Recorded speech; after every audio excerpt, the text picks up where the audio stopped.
Good morning बच्चों लोग। आज का वीडियो करंट इलेक्ट्रिसिटी के रिवीजन सीरीज में सर्किट्स इन सिमेट्री का वीडियो है। यहाँ पे हम जितने भी सर्किट्स सिमेट्रिक हो, जिस तरह जो जो टाइप ऑफ सिमेट्री है, वो सारे के सारे इस वीडियो में कवर कर रहे होंगे। मिरर सिमेट्री, फोल्डिंग सिमेट्री और डिफरेंट डिफरेंट टाइप के क्वेश्चंस उसमें कैसे बन सकते हैं, वो सारे के सारे आज इस वीडियो में देखने वाले हैं। ये एक रिवीजन वीडियो है। हमें पेन कॉपी निकाल लेना है और क्वेश्चन सॉल्व करने के लिए बिल्कुल रेडी रहना है।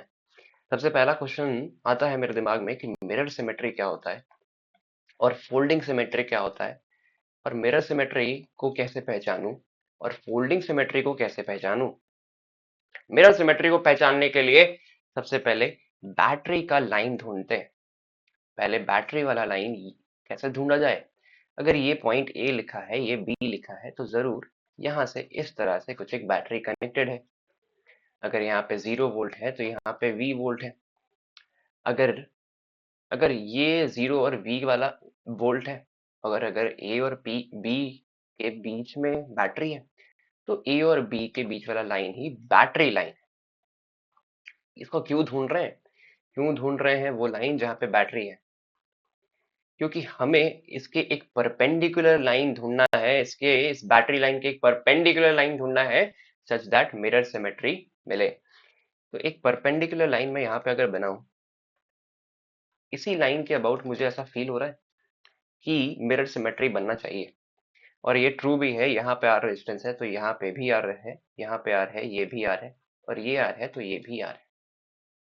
दो बातें हमने क्या समझी कि ये बैटरी लाइन के परपेंडिकुलर लाइन पे ही बनाया जा सकता है मिरर। और मिरर जब बना दिए तो लेफ्ट साइड जो भी रेजिस्टेंसेस है उसका क्या हूबहू इमेज राइट साइड में मिल रहा है कि नहीं। ये आर है तो ये भी आर, ये आर है तो ये भी आर है, ये आर है तो क्या ये भी आर है? ऐसा चेक किए। अगर ऐसा है तो उसके बाद हमें समझना क्या है मिरर सिमेट्री के बारे में। मिरर सिमेट्री के बारे में जो हमें समझना है वो ये है कि यहाँ पे करंट का सिमेट्री होता है। किस चीज का सिमेट्री होता है? करंट का सिमेट्री। करंट का सिमेट्री से क्या मतलब है?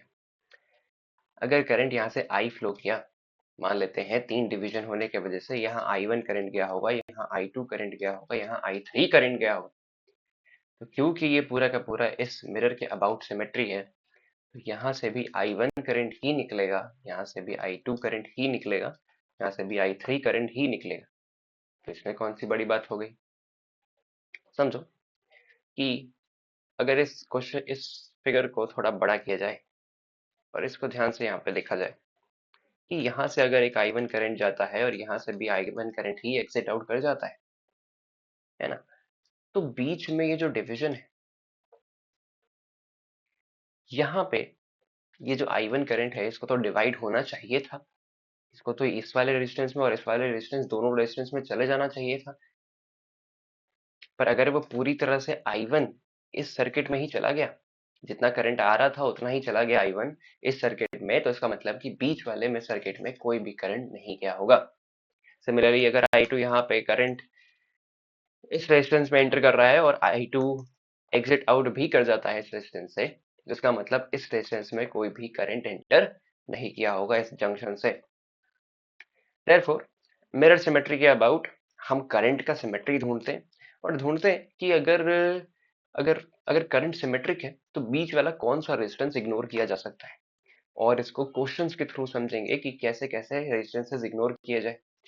सबसे पहला क्वेश्चन तो यही है, हमें इसमें आर इक्विवेलेंट निकालना है कि इन सारे केसेस की वजह से, इन सारे रेजिस्टेंसेस की वजह से क्या है पूरे सर्किट का इक्विवेलेंट रेजिस्टेंस।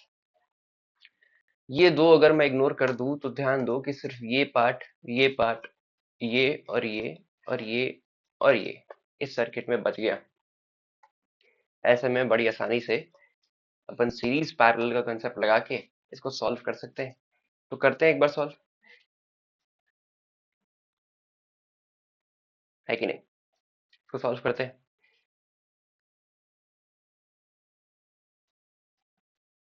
ठीक है। तो यहाँ से क्या, यहाँ से एक इक्विवेलेंट सर्किट बनाएंगे। इक्विवेलेंट सर्किट कैसा दिखेगा? ए से एक रेजिस्टेंस, यहाँ से एक रेजिस्टेंस, यहाँ से एक रेजिस्टेंस, और यहाँ पे फिर से दो रेजिस्टेंस, पर नीचे दो फिर से रेजिस्टेंस।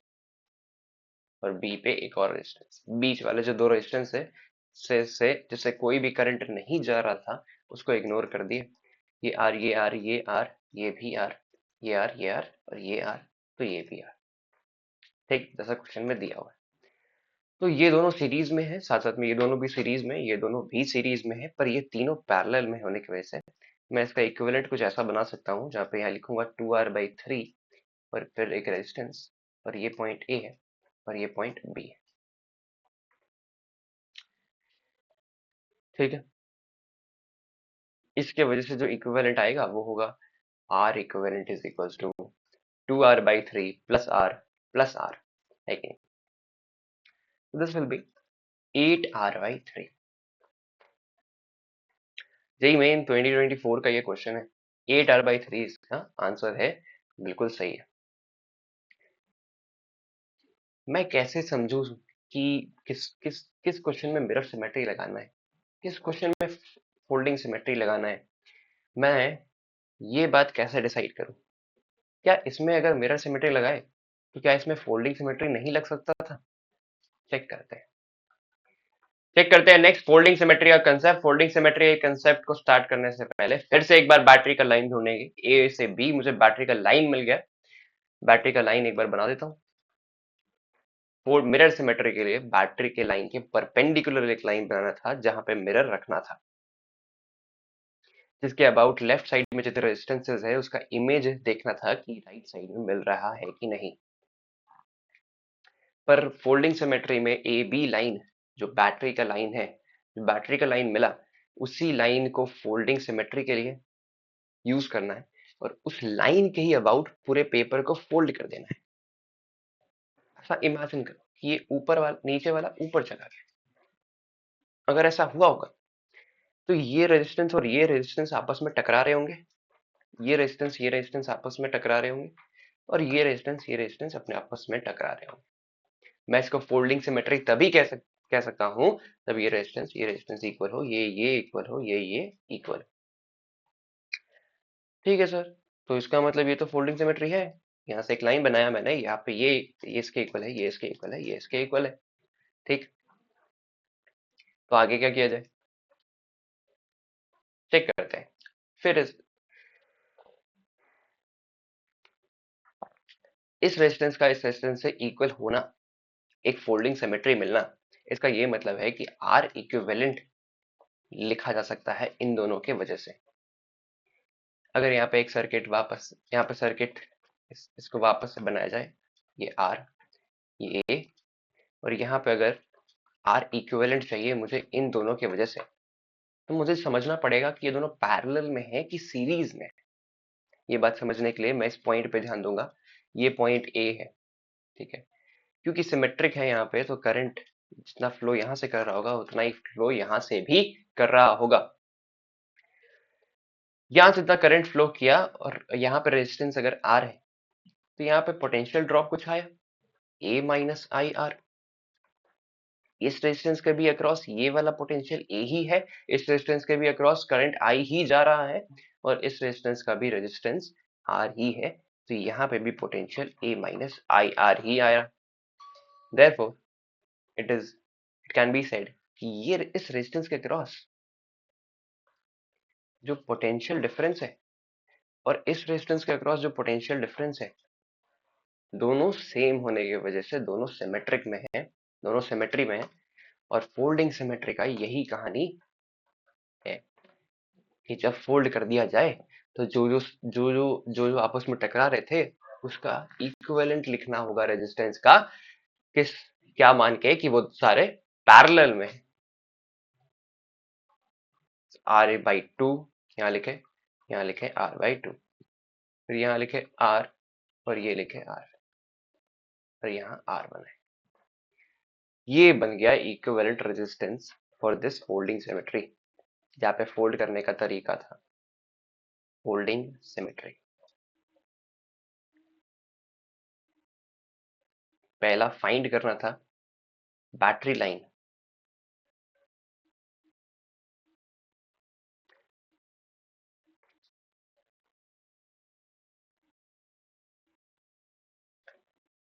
ठीक है। दूसरा, जो भी बैटरी लाइन फाइंड किए उसके अबाउट फोल्डिंग हो रहा है क्या, फोल्ड करने से ऊपर नीचे दोनों दोनों का रेजिस्टेंस इक्वल है क्या, अगर है तो आर इक्विवेलेंट लिखे, क्योंकि और पैरेलल में है सारे रेजिस्टेंसेस जो कोलाइड कर रहे हैं। जब फोल्ड किए तो सब फील आता है कि कोलाइड करने वाला फीलिंग आता है ना? और ऐसे में जो फोल्डिंग करते वक्त जो रेजिस्टेंस आपस में कोलाइड किया, वो उसकी वजह से आर इक्विवेलेंट जब मैंने लिखा तो मैंने माना कि वो पैरेलल में। तो सर्किट इस इक्विवेलेंट सर्किट को सॉल्व करने से ही जो रेजिस्टेंस आर इक्विवेलेंट आना चाहिए, यहाँ पे भी आर 8R/3 ही आना चाहिए जो मिरर से आया था। तो चेक करते हैं आता है कि नहीं। सर्किट का आर इक्विवेलेंट बनाएंगे सबसे पहले। आर इक्विवेलेंट बनाने के लिए यहाँ पे वापस मैं ये पॉइंट ले लूंगा, यहाँ से एक रेजिस्टेंस बनाऊंगा और ये वाला रेजिस्टेंस को यहाँ बनाऊंगा और ये वाला रेजिस्टेंस को ऐसे बनाऊंगा। ठीक है, ये ध्यान दो, ये तो आर है ही, साथ में ये वाला जो रेजिस्टेंस है ये मैंने यहाँ बनाया R/2, ये वाला मैंने यहाँ बनाया आर, कोई दिक्कत नहीं है। बीच वाला मैंने यहाँ बनाया R/2।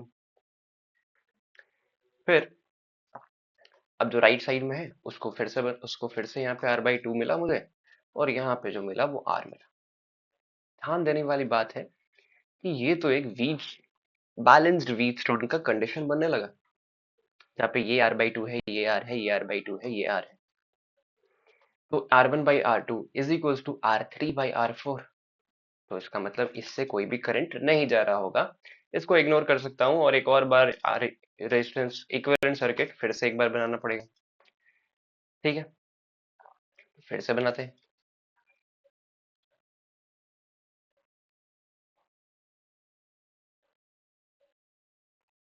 है कि नहीं, फिर से बना लिए।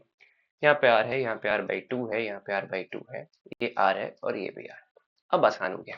अब यहाँ से R इक्विवेलेंट बड़ी आसानी से निकाला जा सकता है। तो निकाल के चेक करेंगे कि कितना आ रहा है आंसर। क्या 8/3R आ रहा है पहले वाले केस की तरह या नहीं आ रहा है।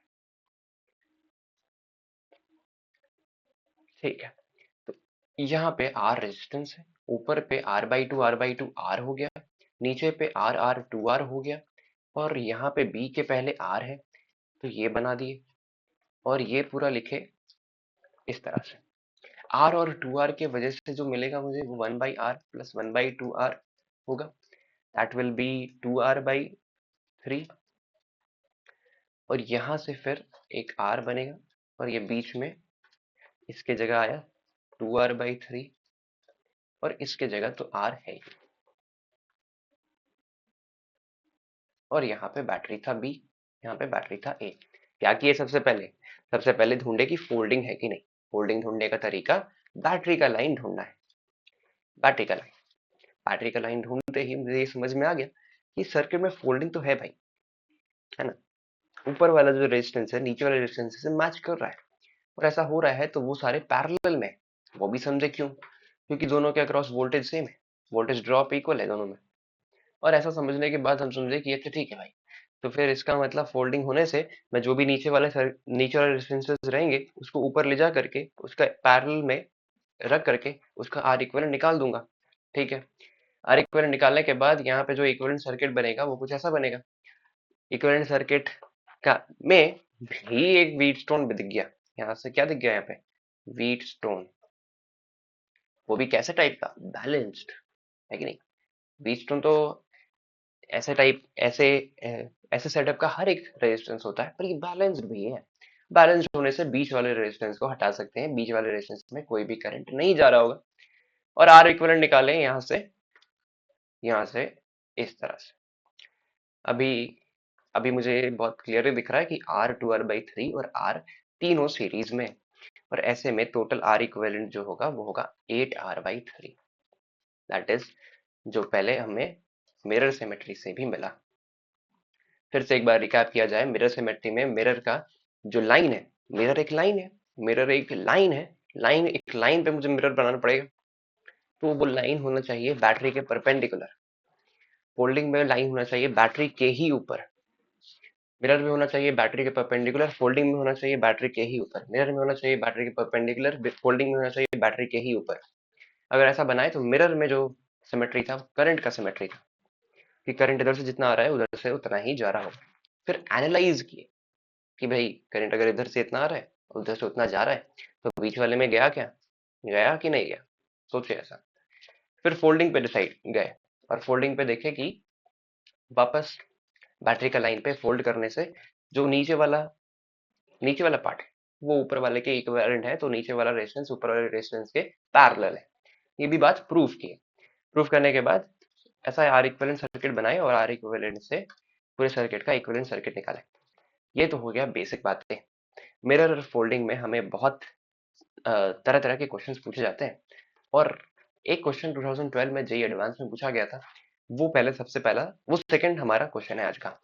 तो तो रेडी हो जाओ, मैं बोलने वाला हूँ। क्वेश्चन एक बार हमें पढ़ लेना है पॉज करके। पढ़ लिए? पढ़ लिए अगर तो स्टार्ट करते हैं। For the resistance network shown in the figure choose the correct options. ये फिगर है, इसके वजह से ये सारे ऑप्शंस चूज करने हैं। क्योंकि मैंने इस वीडियो में रखा है तो डेफिनेटली इसमें सिमेट्री है।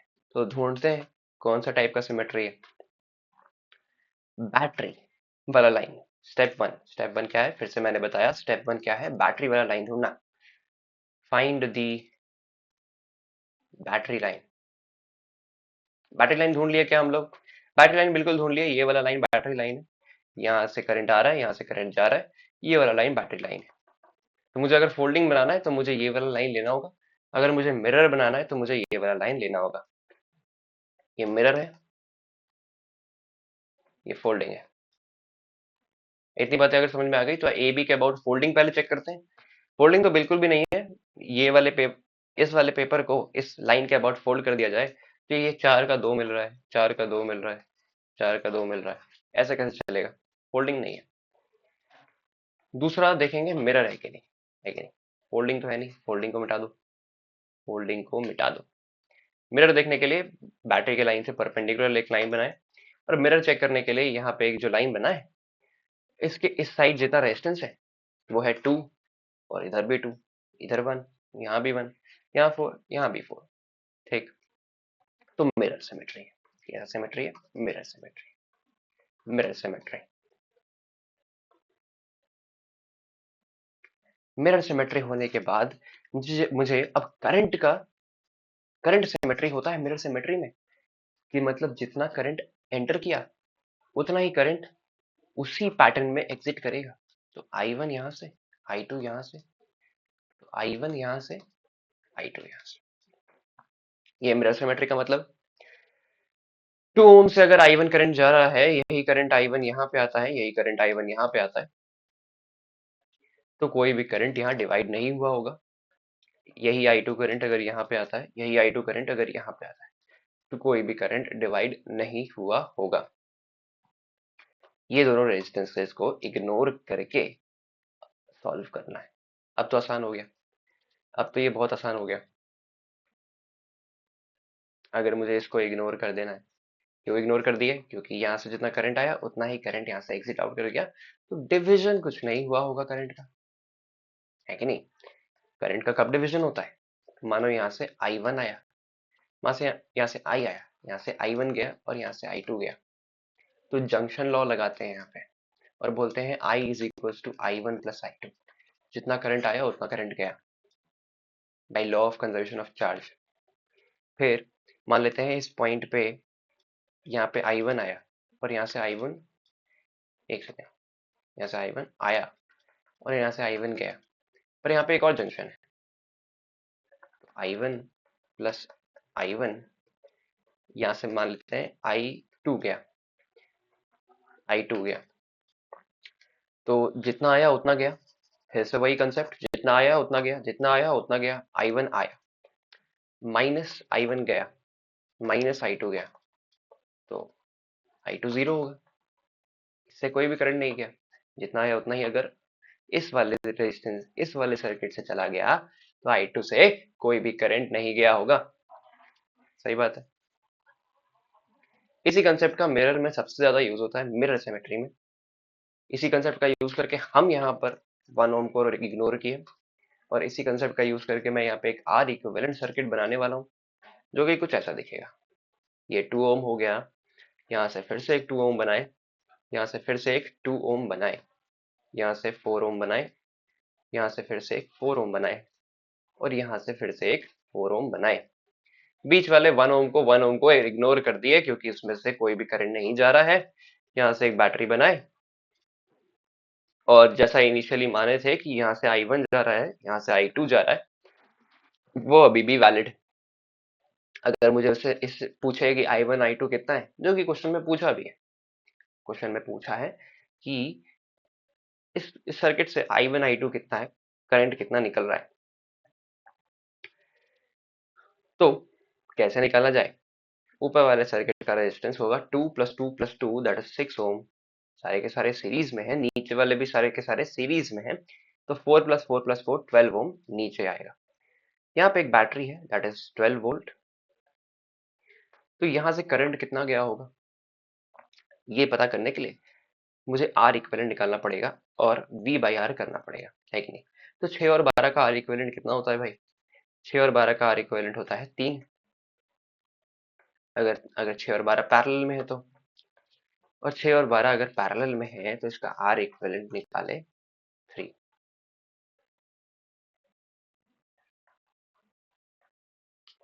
ठीक है। तो तो 3 ओम के रेजिस्टेंस में 12 वोल्ट का बैटरी कितना करंट सप्लाई करेगा, सॉरी 3 नहीं 4 आएगा। 6 12 नीचे, 6 2 जा 3 4 जा 4। 4 ओम के रेजिस्टेंस में 12 वोल्ट बैटरी कितना सप्लाई करेगा करंट, 3 एम्पियर। इतनी बातें अगर हमें क्लियर है, तो 3 एम्पियर इसमें सर्किट में सप्लाई हो गया। 6 ओम से कितना करंट गया होगा, 3 एम्पियर को 2 भाग में डिवाइड करना है। एक पार्ट 6 ओम वाले रजिस्टर में जा रहा है, दूसरा पार्ट 12 ओम वाले रजिस्टर में जा रहा है। जहां रेजिस्टेंस कम है वहां करंट ज्यादा हो। कैसे देखते हैं, I1/I2 is equal to R1/R2। तो यहाँ से 2 एम्पियर चला गया और यहाँ से 1 एम्पियर चला गया। ये तो सर एक ही इक्वेशन है। मैं यहाँ R1/R2 रखूं तो 12/6 रखूंगा, I1/I2 पे एक रिलेशन आएगा। दूसरा रिलेशन यही है ना कि 3 एम्पियर को ही तो I1 I2 में डिवाइड किए। ठीक है। तो अगर हमें हमें इतना क्विक, इस पार्ट में थोड़ा क्विक सोचना पड़ेगा, अदरवाइज हम क्विक नहीं सोच पाए, कंफ्यूज हो गए, एग्जाम में बहुत प्रेशर है, कोई दिक्कत नहीं है, ये भी याद रहना चाहिए। ये क्वेश्चन 1 है, ये क्वेश्चन 2 है। इन्हीं दोनों से ये बात आया कि यहाँ से 2 एम्पियर गया होगा, कौन से वाले से, 6 ओम रेजिस्टेंस से, जो जिसका रेजिस्टेंस कम है वहां से करंट ज्यादा जा रहा है, जिसका रेजिस्टेंस ज्यादा है वहां से करंट कम जा रहा है। तो एक 12 वाले ओम से 1 एम्पियर गया, 6 वाले ओम से 2 एम्पियर गया। ये I1 2 एम्पियर है, ये I2 1 एम्पियर। 2 एम्पियर इस 2 ओम रेजिस्टेंस से भी जाएगा, इस 2 ओम से भी, और इस 2 ओम से भी जाएगा, क्योंकि सारे के सारे सीरीज में। तो I1 इज 3, I2 इज 2। देखो I1 कौन सा है, जितना करंट निकला, तो ये 3 निकाले, बिल्कुल सही बात है। जितना करंट 12 वोल्ट बैटरी से निकला, कितना निकला, 3 निकाले। I2 जो ऊपर वाले से जा रहा है, तो ऊपर वाले से कितना निकाले, 2 ओम निकाले, तो 2 लिखे। Current through PQ is 0। क्या PQ के थ्रू करंट 0 है, PQ, that is absolutely correct, क्योंकि हमें फोल्डिंग सिमेट्री मिला था, नहीं मिरर सिमेट्री मिला था। तो PQ से कोई भी करंट नहीं जा रहा होगा, यहाँ पे कोई भी करंट का डिवीजन नहीं हुआ होगा, PQ से करंट 0 है। मिरर सिमेट्री मिला इसलिए, जितना करंट यहाँ से एंटर किया उतना ही एग्जिट किया, तो P इस वाले जंक्शन से कोई भी करंट नहीं गया। Potential at S is less than potential at Q। अपने को पता करना है कि क्या S में जो पोटेंशियल है वो Q के पोटेंशियल से कम है। हमें करंट पता है, क्या हम पोटेंशियल ड्रॉप नहीं निकाल लेंगे, बिल्कुल निकाल लेंगे। करते हैं, मान लेता हूं कि ये 12 वोल्ट है, तो ये भी 12 वोल्ट है। अगर ये मान लिया कि 12 है, तो ये मानना पड़ेगा कि ये 0 है। अगर ये 12 माने, ठीक है, और S और Q पॉइंट कौन सा है, जिसको कंपेयर करना है, ये पॉइंट S है, ये पॉइंट Q है कि। तो इसी में कंपेयर करना है कि S का पोटेंशियल ज्यादा है कि Q का पोटेंशियल ज्यादा है।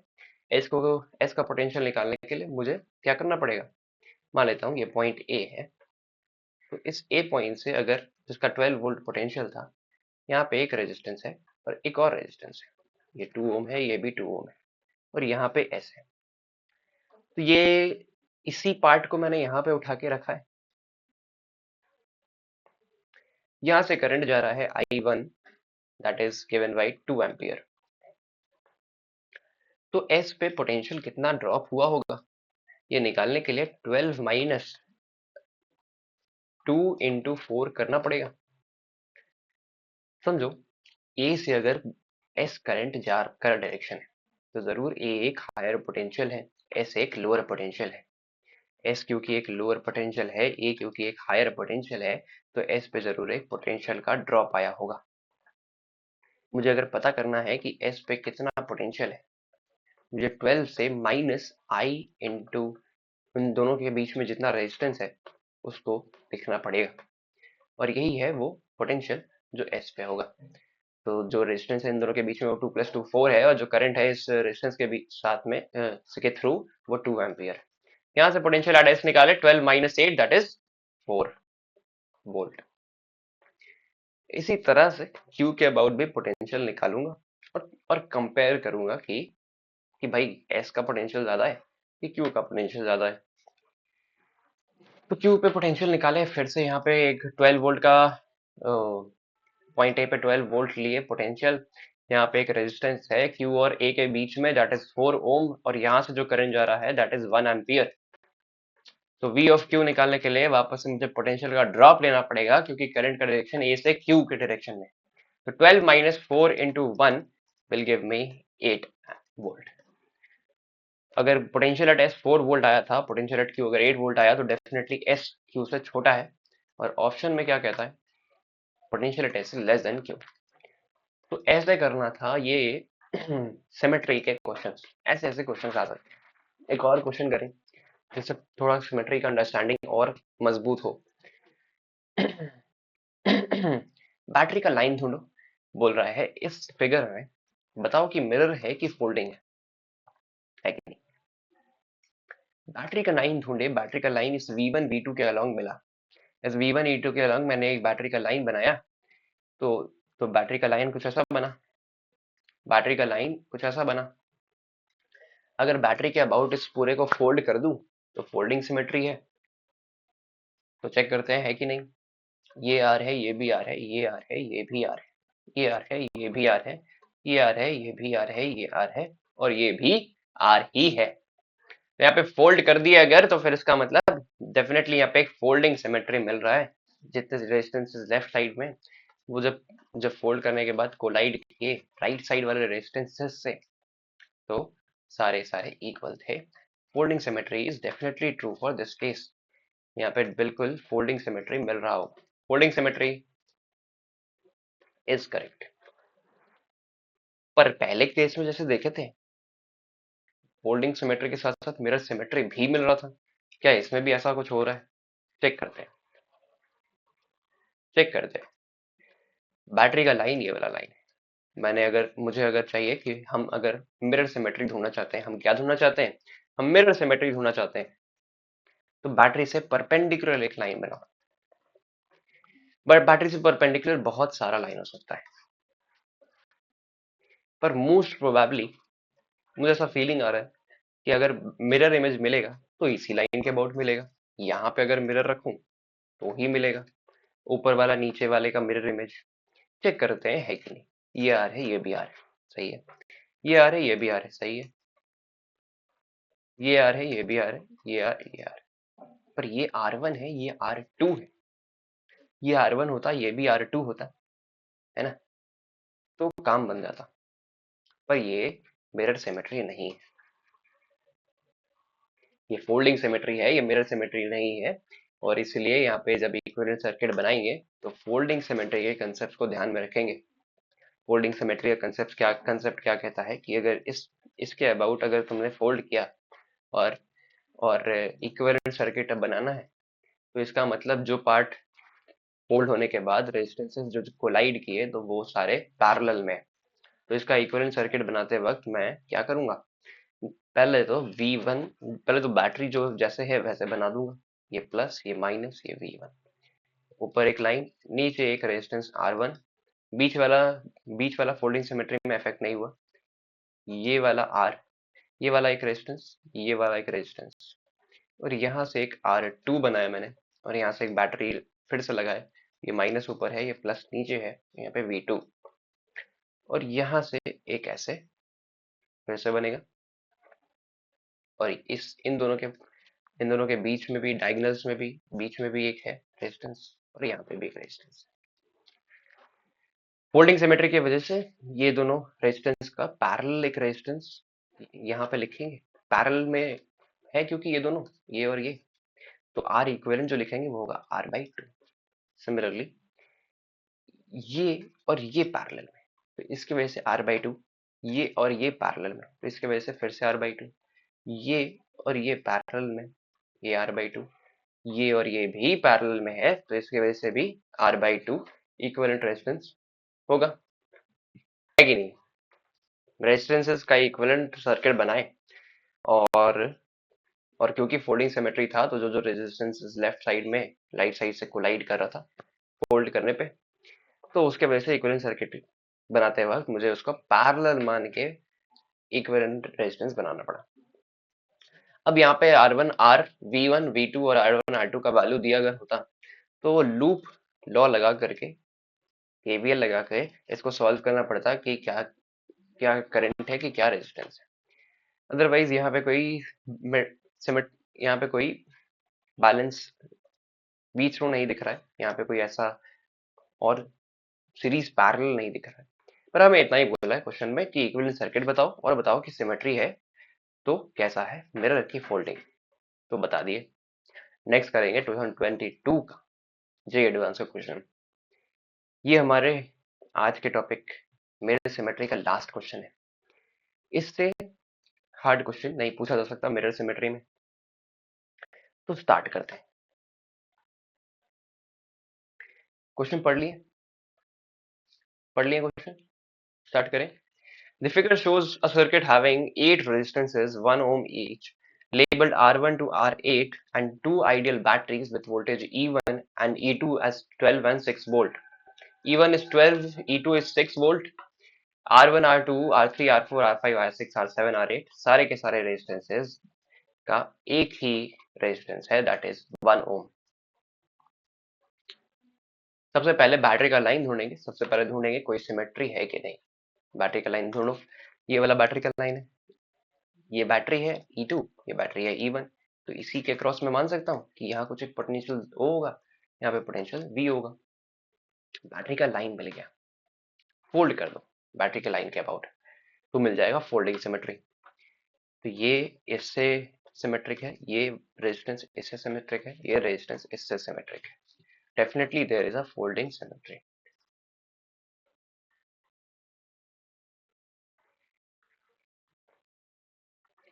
ठीक है, एक सिमेट्री मिल गया, तो अब नेक्स्ट अब आर इक्विवेलेंट, इसका एक इक्विवेलेंट सर्किट बनाएंगे और सॉल्व करेंगे, देखेंगे कि क्या इक्विवेलेंट सर्किट बनाने के बाद सर्किट में किस किस रेजिस्टेंस में कितना करंट है। क्वेश्चन अगर हमने ध्यान से पढ़ा पढ़ा कि नहीं, है ना, पढ़ा ना, तो पढ़ने से हमें पता चला होगा कि हमें रेजिस्टेंस में कितना करंट है यही पूछा है, और इसी को निकालने का नेक्स्ट स्टेप हमारा होगा आर इक्विवेलेंट पहले बताना। फोल्डिंग होने की वजह से कौन से रेजिस्टेंस कोलाइड कर गए फोल्ड करने पे, और वो रेजिस्टेंसेस की वजह से जब आर इक्विवेलेंट सर्किट बनाऊंगा, जब इक्विवेलेंट रेजिस्टेंस का सर्किट बनाऊंगा, तो वहां पे उन दोनों को पैरेलल रखूंगा, है कि नहीं। करते हैं, इस पेज पे चलें और सर्किट का इक्विवेलेंट बनाएं। मान लेते हैं कि यहाँ से जब हमने फोल्डिंग के लिए एक लाइन बनाया, तो इसी के अबाउट फोल्डिंग सिमेट्री मिला, तो R6 और R5 का एक इक्विवेलेंट रेजिस्टेंस मिलेगा।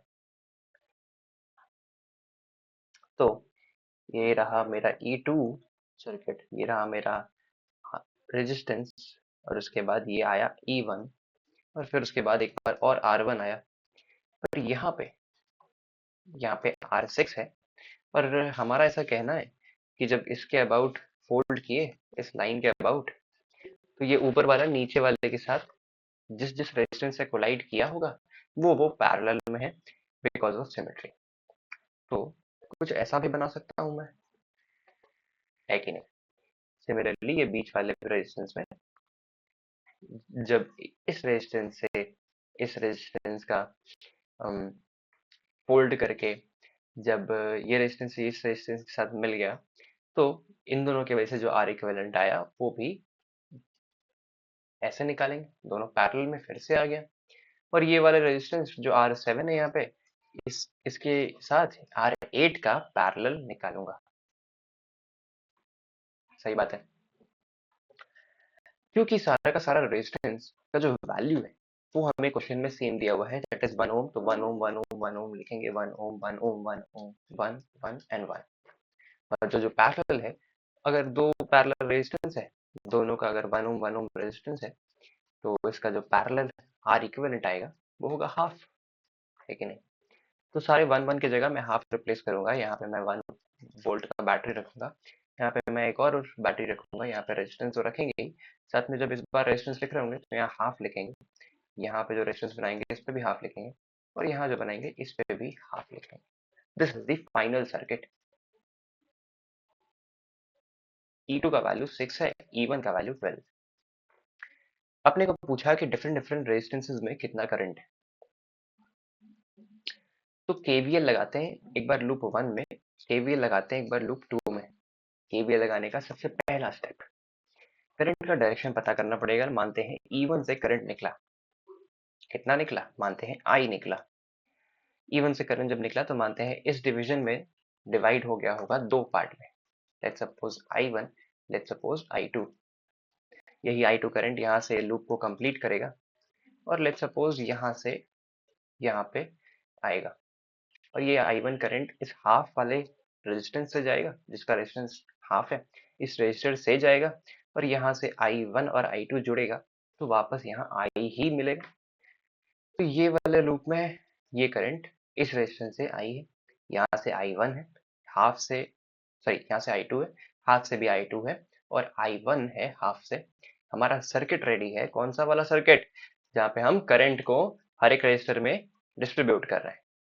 ठीक, तो माने E1 से निकला और फिर जैसे जैसे जंक्शन आया वैसे वैसे बनाते गए। नेक्स्ट पेज में ले चलते हैं इसको और सॉल्व करते हैं केवीएल लगा के। ध्यान देने वाली बात क्या है कि अच्छा कि applying KVL in loop 1, KVL का भी कंसेप्ट इससे क्लैरिटी आ जाएगा। अप्लाइंग केवीएल इन लूप 1, ध्यान दो, बहुत बहुत ध्यान से सुनो। केवीएल अगर लूप 1 में अप्लाई करना है, ये मैंने लूप 1 लिया है तो बैटरी से स्टार्ट करूंगा। बैटरी में मैं इस पॉइंट से इस पॉइंट में जा रहा हूँ, और ये इनिशियल पॉइंट है, ये फाइनल पॉइंट। बैटरी का जो पॉजिटिव टर्मिनल है वो एक हायर पोटेंशियल होता है, बैटरी का जो नेगेटिव टर्मिनल वो एक लोअर पोटेंशियल होता है। तो E2 के अक्रॉस जो भी पोटेंशियल डिफरेंस है ना, जब हम A से B में गए तो फाइनल माइनस इनिशियल किए पोटेंशियल डिफरेंस निकालने के लिए, तो B माइनस ए, बी पे क्योंकि पॉजिटिव है तो बी हायर पोटेंशियल है, ए पे क्योंकि नेगेटिव है तो ए लोअर पोटेंशियल है। Therefore E2 is a positive value, और E2 का 6 है वोल्ट, राइट। हाफ हाफ जो रजिस्टर जिसका रेजिस्टेंस हाफ है उससे करंट I2 जा रहा है, और I और इसके अबाउट मैं लिखूंगा वोल्टेज हाफ इंटू I2, पर प्लस लिखूं कि माइनस, कंफ्यूजन हो रहा है क्या। तो यहाँ पे देखो ये पॉइंट से ये पॉइंट में करंट जा रहा है, मानते हैं ये पॉइंट P है, मानते हैं ये पॉइंट Q है, P से Q में करंट जा रहा है। अगर P से Q में करंट जा रहा है तो P डेफिनेटली एक हायर पोटेंशियल है, और Q डेफिनेटली एक लोअर पोटेंशियल है। और P से Q के बीच में अगर एक रेजिस्टेंस है तो P से Q करंट जा रहा है, तो ये हायर है ये लोअर है। पर हमारा लूप का डायरेक्शन कैसा है, हमारा लूप का डायरेक्शन भी P से Q ही है, तो मैं जब पोटेंशियल का डिफरेंस निकालूंगा तो VQ माइनस VP करूंगा, and this will be a negative value, therefore minus half I2 लिखते हैं। तो वैसे ही किए, यहाँ पे माइनस हाफ I2 लिखे। फिर इस लूप को कंप्लीट करने के लिए मुझे इस वाले जगह इस वाले लूप में आना पड़ेगा, और इसके अक्रॉस देखना पड़ेगा पोटेंशियल डिफरेंस कितना है। अब ध्यान दो, करंट का डायरेक्शन और जो हमारे लूप का डायरेक्शन है वो उल्टा है। तो ये सारी बातें तो पढ़ाई जाती है हमें, पर फिर भी जब जब रिवीजन कर रहे हैं तो हर एक चीज में डिटेल में बताऊंगा। इस रेजिस्टेंस के अक्रॉस ऊपर एक पोटेंशियल मान लेते हैं, पॉइंट मान लेते हैं C, और नीचे एक पॉइंट मानते हैं D। करंट का डायरेक्शन मैं बनाता हूँ ऐसे, ये हो गया करंट, और ये हो गया लूप का डायरेक्शन। सॉरी, करंट का डायरेक्शन उल्टा है और लूप का डायरेक्शन इसका उल्टा है। ये हो गया लूप का डायरेक्शन और ये हो गया करंट का डायरेक्शन। अगर इसका रेजिस्टेंस हाफ है, इस पे करंट आई है, और इस पे करंट का डायरेक्शन डी से सी, इसका मतलब जरूर डी एक हायर पोटेंशियल है, सी एक लोअर पोटेंशियल है। साथ साथ में अगर हम इस लूप में सी से डी बढ़े तो हमारे लिए जो डी पॉइंट है वो फाइनल पॉइंट है, और जो सी पॉइंट है वो इनिशियल पॉइंट है। और वी डी माइनस वी सी करूँ तो ये पॉजिटिव वैल्यू आएगा, क्योंकि वी डी हायर पोटेंशियल है, वी सी लोअर पोटेंशियल है। देयरफॉर देयरफॉर करंट अगर लूप के डायरेक्शन से उल्टा हो तो ऐसा ऐसा ऐसा पढ़े भी है कि हाफ इंटू आई वन, मतलब पोटेंशियल प्लस में आता है, ये आई वन। ठीक है, ऐसी बातें अगर हमें समझ में आए तो उसके बाद इस वाले रेजिस्टेंस में चलेंगे। करंट का डायरेक्शन लूप का डायरेक्शन सेम ही है, तो यहाँ पे जो मैं लिखूंगा, यहाँ पे इस 1 ओम के अक्रॉस वोल्टेज वो लिखूंगा 1 into I2 is equal to 0। This is the first KVL for the first loop. Second loop पे चलते हैं, है कि नहीं?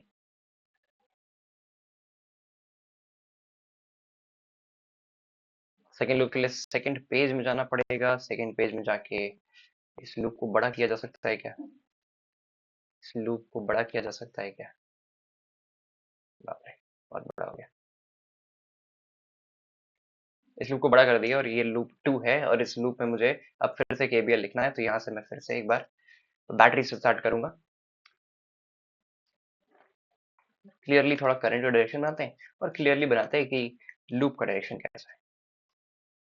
ये हो गया करंट का डायरेक्शन, लूप का डायरेक्शन ऐसा ही, और ये 2 सेकेंड लूप।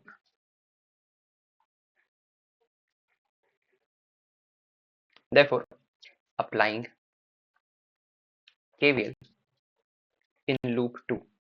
लूप 2 में अब केवीएल लगाना है। सबसे पहले बैटरी से स्टार्ट करूंगा। बैटरी में फिर से देखो ध्यान से कि इस पॉइंट से इस पॉइंट जा रहे हैं, तो E1 के अक्रॉस जो पोटेंशियल है वो पॉजिटिव है। वापस इस पॉइंट से इस पॉइंट जा रहे हैं, तो और इस रजिस्टर का रेजिस्टेंस हाफ है, और इस पे जो करंट है वो I1 है, तो इसके अक्रॉस जो वोल्टेज होगा वो minus of half into I1 होगा। करंट का डायरेक्शन और लूप का डायरेक्शन सेम है। साथ साथ में अगर इस रेजिस्टेंस का रजिस्टर हाफ है और यहाँ से अगर करंट आई जा रहा है, तो यहाँ पे minus of I into half होगा, और यहाँ से minus of I into one equal to 0 बन गया केवीएल का सेकेंड लूप। दोनों लूप को सॉल्व करना है और I1 और I2 का वैल्यू निकालना है। I is equal to I1 plus I2। This is the third equation, क्योंकि I ही वो करंट है जिसको मैंने I1 और I2 में डिवाइड किया, तो I जरूर I1 I2 के सम के बराबर ही होगा। ध्यान दो, पहला लूप को यहाँ पे लाऊंगा। पहला लूप क्या आया था? 6 minus half I2 minus 1 I2, 6 minus half I2 minus 1 I2, है ना, प्लस हाफ I। यहाँ से इसको थोड़ा सिंप्लीफाई किया जाए तो हाफ I2 और 1 I2 माइनस 3/2 I2 हो जाएगा, और प्लस हाफ I1 बचेगा, is equal to 0। This is equation 1। I1 और I2 में मैं इक्वेशन बनाता हूँ, तो कैसा दिखता है ये? 3I2 minus I1 is equal to 12, equation 1। Next, एक इक्वेशन और हमारे पास है कि I1 I2 I के ही बराबर है, क्योंकि I को ही डिस्ट्रीब्यूट किए। और तीसरे से एक और इक्वेशन मिलेगा, ये जो सेकेंड लूप से जो इक्वेशन आया, तो यहाँ पे क्या है? 12 माइनस हाफ I1 और 12 माइनस हाफ I1, तो 12 माइनस हाफ I1 फिर minus I1 into half minus I1 फिर minus I is equal to 0। सही है ना? Minus half I minus I minus 3/2 I हो जाएगा, तो 12 minus half I1 minus 3/2 I is equal to 0। और इस आई के जगह, ये जो इक्वेशन आया, इस आई के जगह मैं ये वैल्यू पुट करूंगा, ताकि मुझे ये जो नया इक्वेशन है ये भी I1 और I2 के टर्म्स में ही मिल जाए। ये एक इक्वेशन है मेरे पास I1 I2 के टर्म में, और ये भी अगर मैं I1 I2 के टर्म में निकालूंगा तो मैं साइमल्टेनियसली लीनियर इक्वेशन को सॉल्व कर सकता हूँ, और ऐसा ही हमारा प्लान है। तो करते हैं 12 minus half I1 minus 3/2 I1 plus I2 is equal to 0।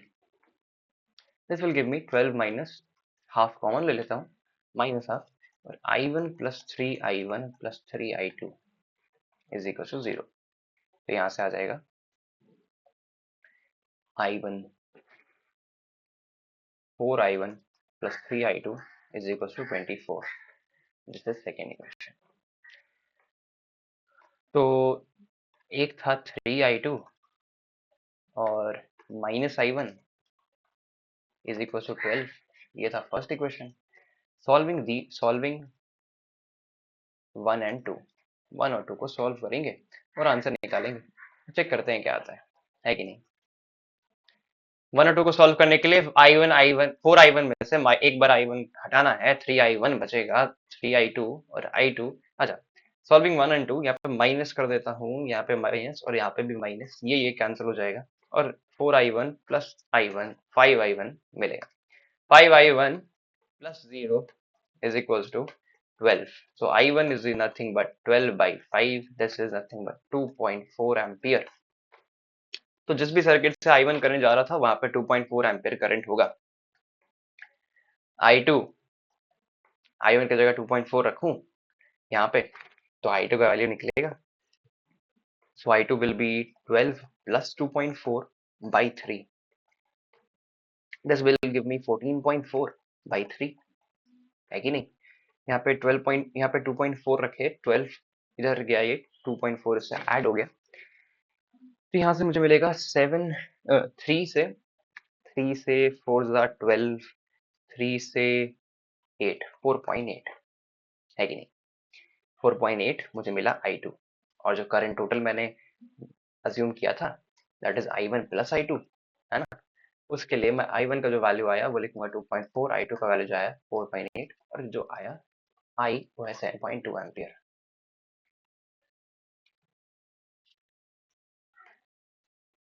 ये तो ठीक है, I1 भी 2.4 आ गया, I2 भी 4.8 आ गया। अब ध्यान दो, हम अपने इनिशियल सर्किट को लेके आते हैं यहाँ पे वापस, और एनालाइज करते हैं कि क्या क्या किस किस को I1 माने थे, किस किस को I2 माने थे।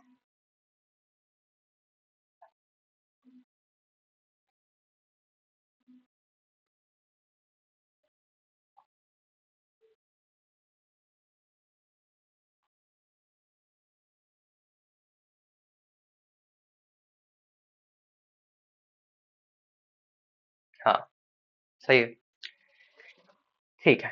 ये है I2, ये है I1। तो इस रेजिस्टेंस से जो करंट जा रहा है ये हाफ ओम से, ये I1 है। ध्यान दो, मैं एक एनालॉजी लेता हूं यहाँ पर, है ना, जहाँ पे मानते हैं कि I1 करंट किसी दो रेजिस्टेंस से जा रहा है, दोनों का रेजिस्टेंस R है। अगर पूछा जाए कि इस रेजिस्टेंस से कितना जाएगा और इस रेजिस्टेंस से कितना जाएगा, तो बोलेंगे I1/2 इस रेजिस्टेंस से भी जाएगा, I1/2 इस रेजिस्टेंस से भी जाएगा। अगर टोटल करंट I1 है इन दोनों रेजिस्टेंस से, इसी का तो R इक्विवेलेंट हाफ लिखे हैं यहाँ पे, तो इन दोनों रेजिस्टेंस से अगर टोटल करंट I1 है तो 1 से I1/2 जा रहा होगा, और दूसरे वाले 1 से भी I1/2 जा रहा होगा। ये जो बीच वाला दोनों रेजिस्टर मैंने बनाया ये R2 और R4 ही तो है, ये R2 है, ये R4 है। तो R2 और R4 से दोनों में I1/2 जा रहा है। हमें बताना है R2 से कितना जा रहा है। तो फिर से R2 और R4 के वजह से ही ये दोनों बीच वाला रेजिस्टेंस लिखे, इस बीच वाले रेजिस्टेंस का ही ये R इक्विवेलेंट लिखे, इस R इक्विवेलेंट से ही ये करंट I1 निकाले। ये I1 जो करंट है ये आया 2.4, और अगर I1 इन दोनों रेजिस्टेंस से पास कर रहा है, ये दोनों कौन कौन से हैं, एक R2 है, दूसरा R4 है, और दोनों क्योंकि इक्वल भी है तो हमारे इस इस कंसेप्ट की मदद से हम समझे कि दोनों में इक्वल करंट पास हो रहा होगा, तो दोनों में I1/2 पास हो रहा होगा। तो R2 से पास होगा I1/2, this will B 2.4/2, that is half 1.2। अगर आंसर ऐसा है कि R2 से हाफ पास 1.2 पास हो रहा है तो बिल्कुल सही है, that option B is absolutely correct. Magnitude of current flowing through R1, ये है R1, ये R1। अच्छा, E1 के पीछे वाला है R1, तो E1 के पीछे वाला है R1, इससे जो करंट बना है वो I बना है। I जो करंट आया वो 7.2 आया, बिल्कुल सही है, 7.2। A is absolutely correct. Magnitude of the current flowing through the R3 is 4.8। R3 ढूंढो, R3 ढूंढो, ये है R3। R3 से जो करंट बना है, R3 जो है वो E2 के पीछे है, तो E2 से पीछे ये है R3। R3 से जो करंट बना है वो I2 बना है, I2 जो करंट आया वो 4.8 आया। क्या 4.8 है? 4.8, सी भी करेक्ट है। R5 ढूंढो, R5 ढूंढो, R5 मिल गया। R5 से कह रहा है 2.4 है क्या? चेक करते हैं। R5 और R6 के वजह से दो फोल्डिंग सिमेट्री होने की वजह से दोनों को पैरेलल में बनाए, उन दोनों के वजह से पैरेलल में जब रेजिस्टेंस लिखे R इक्विवेलेंट तो हाफ आया। इस पूरे R5 और R6 दोनों को मिला करके उससे जो करंट पास कर रहा है वो I2 है। I2 जो निकाले वो 4.8 है। तो इंडिविजुअली जो R5 और R6 से पास कर रहा होगा वो I2/2 होगा। तो R5 से जो पास कर रहा है करंट,